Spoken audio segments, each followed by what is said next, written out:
I hope so आप सबकी CTET की प्रिपरेशन बहुत अच्छी चल रही होगी। जैसा कि आप सबको पता है कि हमारा सीटेट का जो पेपर है वो अभी जस्ट 20 अगस्त को होने वाला है। तो आज के दिन, जैसा कि आज 8 तारीख है, 8 तारीख को मैं वीडियो बना रही हूँ और आज के हिसाब से अगर मैं देखूँ तो हमारे पास में लगभग अब 10 से 12 दिन है। तो इन 10 से 12 दिन के अंदर अगर आप लोग रिवीजन करना चाहते हैं तो एज अ रिवीजन आप लोगों को कौन कौन से टॉपिक जो है उन पर मेन फोकस करना चाहिए सीटेट की प्रिपरेशन के लिए और कौन कौन से टॉपिक को अवॉइड करना चाहिए। तो आज की वीडियो में मैं आप लोगों के साथ में यही डिस्कस करने वाली हूँ। तो चलिए बिना किसी देरी के अपनी वीडियो स्टार्ट करते हैं। तो देखिए, आज की वीडियो में मैं आप लोगों को बताने वाली हूँ 15 ऐसे इंपॉर्टेंट टॉपिक जो हमारे सीटेट के एग्जाम में 100% पूछे जाते हैं। यानी कि ये वो 15 टॉपिक है जिसमें से 100% क्वेश्चन आता ही आता है। अगर आप लोगों ने इन सारे टॉपिक्स को प्रिपेयर कर लिया है तो अच्छी बात है। अगर आप लोगों ने इन टॉपिक को प्रिपेयर नहीं किया है तो अभी भी हमारे पास में 10 दिन है, आप लोग कहीं से भी इन टॉपिक को पढ़ सकते हैं। ये टॉपिक जो है वो बहुत ज़्यादा इंपॉर्टेंट है, हमें इन्हीं टॉपिक पर मेन फोकस करना है।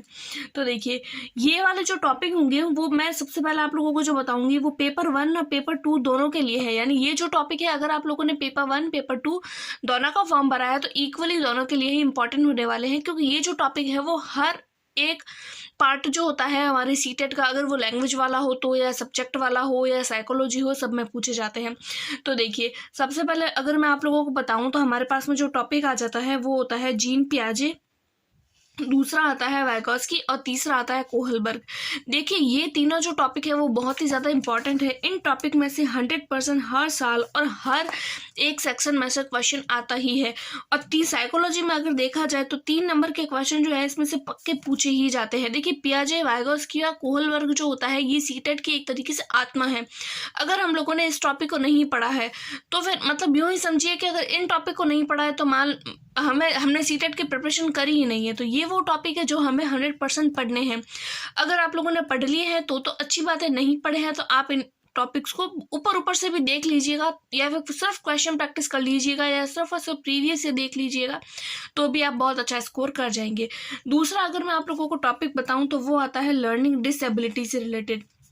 लर्निंग डिसेबिलिटी होती है यानी कि बच्चा जो है वो किस तरीके से सीखने के लिए उसको किस तरीके से परेशानियां आती है, वो कौन कौन सी चीज़ें जो है वो कर नहीं पाता है। जैसे कि इसमें से मेन जो है वो आता है डिसलेक्सिया होता है, डिस्ग्राफिया होता है। इसके अलावा भी मैंने तो यहाँ पे सिर्फ 4 ही लिखे हैं। ऑटिज्म होता है, ADHD होता है और इसके अलावा इसमें डिस्ग्राफिया होता है, वो राइटिंग से रिलेटेड होता है। ऑटिज्म होता है वो कम्युनिकेशन से रिलेटेड होता है। ADHD जो होता है वो बच्चे जो होता है वो हाइपर एक्टिव बच्चे होते हैं उनके लिए होता है। उसके अलावा मैथमेटिक्स से रिलेटेड होता है, जैसे डिसकैलकुलिया होता है, डिसमॉर्फिया होता है और भी बहुत सारे होते हैं। तो आप लोगों को इनके ऊपर भी ज़्यादा फोकस करना है, क्योंकि इसमें से भी हर साल क्वेश्चन फिक्स है कि क्वेश्चन आएगा ही आएगा, बनता ही है।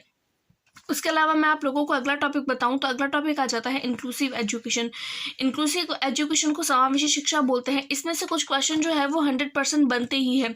ये भी बहुत ही ज़्यादा इंपॉर्टेंट हमारा जो है वो सीटेट के प्रिपरेशन का बहुत ही इंपॉर्टेंट टॉपिक है। समावेशी शिक्षा का मतलब होता है कि बच्चे जो है उन सबको, हर तरीके के बच्चे जो है, जैसे कि वो अगर वो इंटेलिजेंट बच्चा है तो वो, अगर वो वीक बच्चा है तो, या फिर वो किसी भी एरिया से आया है तो उस तरीके के जो हर तरीके के बच्चे होते हैं उनको एक ही कक्षा में बिठाना है और समावेशी तरीके से उनको शिक्षा देनी है।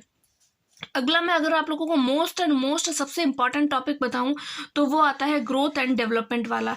यानी कि अगर मैं इसको हिंदी में बताऊं तो वो वृद्धि और विकास वाला टॉपिक होता है। वृद्धि से संबंधित जो सिद्धांत है और वृद्धि और विकास, इससे रिगार्डिंग जो भी क्वेश्चन बनते हैं, प्रीवियस ईयर से रिलेटेड जो टॉपिक है या इनमें जो भी अंतर है या फिर इससे रिगार्डिंग जितने भी सिद्धांत है तो वो भी आप लोगों को एक बार देखने हैं, क्योंकि इसमें से भी क्वेश्चन पक्का आता है। अब मैं अगर आप लोगों को अगला टॉपिक बताऊं तो वो होता है बुद्धि, यानी इंटेलिजेंस से रिलेटेड। बुद्धि से रिलेटेड आता है कि बुद्धि के बारे में किसने बताया था।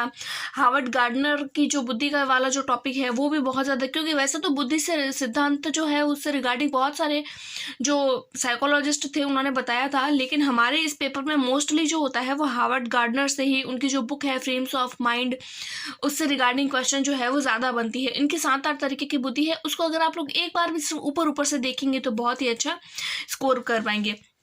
ये तो है सारे टॉपिक, जो ऐसे टॉपिक है जो पेपर 1 और पेपर 2 में इक्वली पूछे जाते हैं। अब मैं आप लोगों को कुछ ऐसे फेमस टॉपिक बताने वाली हूँ जो हर सब्जेक्ट में पूछे जाते हैं। हर मतलब अगर आप लोग लैंग्वेज को देखते हैं तो भी उसमें ये सारे टॉपिक मिलेंगे, अगर आप लोग सब्जेक्ट की बात करते हैं तो भी उनमें मिलेंगे, और अगर आप लोग साइकोलॉजी देखते हैं तो भी उनमें आपको ये वाले टॉपिक तो मिलेंगे ही मिलेंगे। जैसे कि ऑल सब्जेक्ट की मैं बात करूँ, यानी अगर 5 सब्जेक्ट आ रहे हैं तो 5 सब्जेक्ट की पेडागोजी में आप लोगों को ये वाले जो है वो टॉपिक मिलेंगे, यानी ये सबसे मोस्ट फेमस टॉपिक है। यानी इन टॉपिक्स को हमें अपनी सीटेट की प्रिपेयर के लिए अवॉइड नहीं करना है। तो देखिए, पहला जो अपना टॉपिक आता है वो आता है एनसीएफ 2005, यानी कि नेशनल करिकुलम फ्रेमवर्क। ये टॉपिक बहुत ज़्यादा इंपॉर्टेंट है, हर साल पूछा जाता है। दूसरा टॉपिक आता है आरटीई 2009, यानी कि राइट टू एजुकेशन। अगला आता है एनईपी 2020। ये 3 टॉपिक है, ये एक दूसरे से कनेक्टेड है, एक जैसे ही टॉपिक है। अगर आप लोग एक टॉपिक को भी अच्छे से प्रिपेयर कर लेते हैं तो ये सारे के सारे टॉपिक एक दूसरे से रिलेटेड है, तो आप बहुत अच्छे से इसको प्रिपेयर कर पाएंगे। अगला मैं आप लोगों को बताऊं चाइल्ड सेंटर्ड, यानी कि बाल केंद्रित शिक्षा, यानी कि हम लोगों को बच्चे को इस तरीके से पढ़ाना है कि बच्चा सेंटर में रहे। कोई भी अगर हम बच्चे के लिए भलाई के लिए हमें कोई भी ऐसा टॉपिक है, या हम अगर बच्चे को पढ़ा रहे हैं तो हमें इस तरीके से पढ़ाना है कि बच्चा जो है वो क्लास के अंदर बच्चे को इम्पोर्टेंस मिले, टीचर को या किताब को या फिर क्लासरूम को इम्पोर्टेंस नहीं मिल गई, बल्कि बच्चा सेंटर में रहे। बच्चे के पर्सपेक्टिव में क्या पॉजिटिव बात है उस टॉपिक को लेकर, या उसी ऑप्शन को हमें सही चूज करना है। अगला मैं अगर आप लोगों को बताऊं तो हमारा हो जाता है सोशलाइजेशन, यानी कि सामाजिकरण। इसमें से क्वेश्चन इस तरीके से बनता है कि बच्चे के सामाजिकरण की शुरुआत कहाँ से होती है, तो हमें बस सिंपल सा पता है कि परिवार से होती है। कई बार हमें सोशलाइजेशन से रिलेटेड, सामाजिकरण से रिलेटेड ऐसे पूछ लिया जाता है कि बच्चे का प्राथमिक कारक कौन सा है सामाजिकरण का, द्वितीयक कारण कौन सा है। इस तरीके से हमें सारे के सारे पूछ लिए जाते हैं। आई होप सो आप लोगों को ये सारे के सारे टॉपिक जो है वो आप लोगों ने पढ़ लिए होंगे, और आप लोगों की सीटेट की प्रिपरेशन इन्हीं सारे टॉपिक्स जो है वो उन्हीं के अंदर अंदर घूम रही होगी। तो अब मैं आप लोगों को लैंग्वेज वाला जो बताऊंगी वो मैं आप लोगों को नेक्स्ट वीडियो में बताऊंगी, क्योंकि ये वीडियो बहुत ही ज़्यादा लंबी हो जाएगी। आई होप सो आपको मेरी ये वीडियो पसंद आई होगी। मिलते हैं अगली वीडियो में, तब तक के लिए टेक केयर, बाय बाय।